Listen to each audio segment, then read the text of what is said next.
Hi, third and fourth graders. I hope that, and second graders if you get to watch, because Mrs. Nealon might be posting this for you, and I'm hoping we miss you, second graders. I miss all of you guys. But I hope you enjoyed Late Harvest. So it was on page 240, and it wasn't too terribly long, it went to 251, so we have, 11 pages. But the first page is short. So, some of you guys probably noticed that I did all the vocabulary words in the video for today. And I know some of you guys were asking about vocabulary on the Zoom that we did or wondering about that, but they were already done for you. We're going to do that again for tomorrow because that's what we do in class. So I wanted to go over the chapter a little bit with you. Early harvest, late harvest is chapter, and then we'll go on to the next chapter, what you're going to do today. So comprehension questions. Number 1 is explain why the perfect apples are picked, hauled, and stored very carefully. How are the imperfect apples used? So remember that they explain that at the beginning of the chapter, because if an apple is bruised, it will rot, and then it'll ruin everything else with all those apples. Like, it spreads out. It's kind of like the coronavirus. One person gets it, gets rotten, and then everybody else gets it. And there will be... Go away. And there will Go away. insects So, getting inside. Sorry. Yes, rotten apples, insects get inside. I'm sorry. Okay. So one bad apple can spoil the entire crop. And the imperfect apples, they go and make apple cider. So that's what they do. The Shavers, as in Pastor's family, they make apple cider every year. My father-in-law, Pastor's dad, has an apple cider press, or an apple press. And so they make apple cider. Okay, number 2. Why is Father in a hurry to harvest potatoes? Remember what's coming up? It was kind of a weird summer anyways, a weird year for the weather, and it was really cold. So there's a threat of the frost, and frost will kill the potatoes, forcing Mr. Wilder to purchase potatoes. So that's why he wants to get them all out, right? They don't want to have to purchase any, and they would need to get them out. So there's a threat of frost, and frost will kill the potatoes. Remember how he sold all of his potatoes last time? So they were able to make some good money on that in a few chapters ago. Okay, how can Almanzo usually tell the time of day while outdoors? Why doesn't this method work when they are digging potatoes? Okay, he looks at the placement of the sun in the sky. It doesn't work because it's a cloudy day. All right, he sees where the sun is in the sky, and he can tell. And he can see where his shadow is too, where his shadow goes. But it's a cloudy day, and remember, he's starving, and since he's starving, he feels that it is a lot later in the day than it is. So, how does Almanzo get blistered? Was anybody like really worried about this part when this happened? I think my heart just sunk. I was really worried, thinking, my goodness, is he going to go blind? What's going on? This poor kid. So he puts the potatoes in. Have any of you guys microwaved potatoes, or you put them in the oven? What we always do first is get a fork and poke them so it can release the heat and the air and everything. And he didn't do any of that. He just, remember, he put the potatoes right into the fire. So Almanzo gets blistered when a roasting potato bursts and hits his eye. Okay, this is awful. It feels so bad. Why does Almanzo insist on sharing the remaining potato with Alice? I thought that was really kind of him. He feels guilty because he had been acting selfishly and standing by the warm fire while Alice was working alone. So he probably wouldn't have gotten blistered if he wasn't standing there by the fire, and he should have been working, but he wasn't. He was standing by the fire, so he felt guilty and wanted to help, wanted to give it to Alice. But Alice is sweet and shares it with him, which is great. They have such a good relationship. I like the two of them. Sometimes I think as reading this book, you hear, Almanzo, he is the one that is always with his dad, always doing the extra work, loves it. He is definitely the farmer boy, right? He wants to work, and he's a hard worker, doesn't matter the weather. And so it was interesting while reading this chapter that you can tell that he was just not feeling good. Like there's just something, it was really hard on him. So you know that it had to have been really hard work, because even in the middle of the winter when it's negative 40, he doesn't complain about being out there. So you knew that there was something going on this time, like he really didn't feel well or anything. And then he has a blistered eye and on his face, and so he still gets out there and works, which is amazing. Okay, quotations.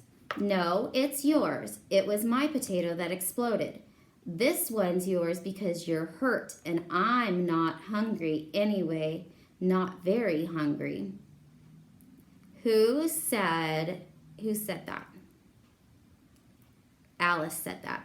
Who is she talking to? Almanzo. And you guys really can tell that because it says this one's yours because you're hurt. And you know it's a conversation between Alice and Almanzo anyway. Okay. Let's look at our enrichment. Number 1, and I'm going to go through these answers with you. Hopefully you have gotten them. Number 1 says, I'll tell story for story and sing song for song. Does anybody remember? Nick Brown. It was Nick Brown. The Tin Man, right? I think he was the Tin Man. I'll go back and look. Okay, all right, 200 it is. I'll lose money by it, but here you are. Who is that? The horse buyer. He sold the colts for 200. It's work, son. That's what money is. It's hard work. I really like that one. That's when he's out and he wants lemonade, but instead he gets the money. He gets a whole, he got $5 or something like that instead, or a whole dollar instead of the nickel. And then he ended up doing something good for it and buying the pig. Okay, let me count the 2, 3, 4, 5, 6, 7, 8, 9, 10, 11, 12. The 10 peddler, that's what it is. Yep, Nick Brown is the 10 peddler for number 1. Sorry. Now we're going to go to number 4. I guess I know how to handle my own calves. Anybody remember? Almanzo, when he has the yoke for him. This one's yours because you're hurt. It's at the top of the page. So you know that's Alice. When a man undertakes a job, he has to stick to it until he finishes it. Father, which is great. He really has installed a great work ethic in his children, especially Almanzo. I dare you to ask him about the money, Cousin Frank, for the lemonade. You mean to say we must keep all that money in the house overnight? Who's the worrier? Mother. Number 9, stay in at recess and learn it. Mr. Course. They're high-spirited, full of ginger and gentle as kittens. Father. I guess I was aggravating, but I didn't mean it. Eliza Jane. She does seem like an aggravating one in our book. Or at least she aggravated Almanzo enough that that's what we get from reading also. There's the fleece. I've got it upstairs and you haven't shared it. I beat you. Almanzo, which is such a fun part when he beats he beats his dad, and was it Joe maybe? So anyways, when he beats them with shearing the sheep. Oh, tomorrow you actually don't have a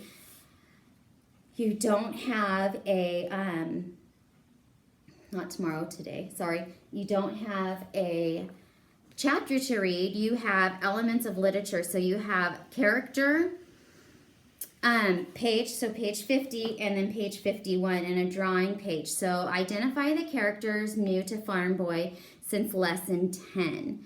So we will go over those. They have 5 of them. So we just talked about some of them on the page before in the enrichment. One is interesting. I want to hear, so hopefully on the Zoom I can hear what you guys, Zooms tomorrow, I can hear who you guys said are the new things. Think about, it can be a new animal also. Okay, chapter 10 is 1, 2, 3, 4, 5, 6, 7, 8, 9, 10. The turn of the year, page 109. So start off with 109 and finding the new people, which is interesting because you can see like with the, so it's the turn of the year, springtime, tin peddler. Maybe that should be one of your answers. The strange dog can be an answer. Independence Day, who do you see at Independence Day? I know they introduced him before, but in this book, they're telling us it's a new person. So they introduced him maybe at church or after church one Sunday, but he's more in the Independence Day chapter. And then summertime, keeping house, and late harvest. So it's from page 109 to 240. I know it's a lot, but just we can go back and think about it. And then setting means, for the elements of literature, the pages that you're doing today, setting means time and place in which the story happens. So they are talking about different, the different chapters. So you can look in the different chapters. So you look at the beginning in the table of contents. See, your table of contents. And it says, describe the Wilder's farm at the turn of the year. So the turn of the year is chapter 109, or page 109, chapter 10. And then it says, farm in the spring. So springtime is page 120. And then in the summertime, and then in the fall would be more early harvest or late harvest. Okay, so you look at those chapters for it, for the answers, and then you can talk about the plot, write about your favorite story in chapters 11 through 20 of Farmer Boy. Use complete sentences, so that's until late harvest or through late harvest. Okay, so you don't have vocabulary words, you have this work. I know you guys can do it, and we can talk about it I'll do the answers tomorrow when I do my when I post the video. The answers will be on there tomorrow. Okay, I hope you are having a great day. I miss you guys, and I hope to talk to you guys on Zoom. Bye.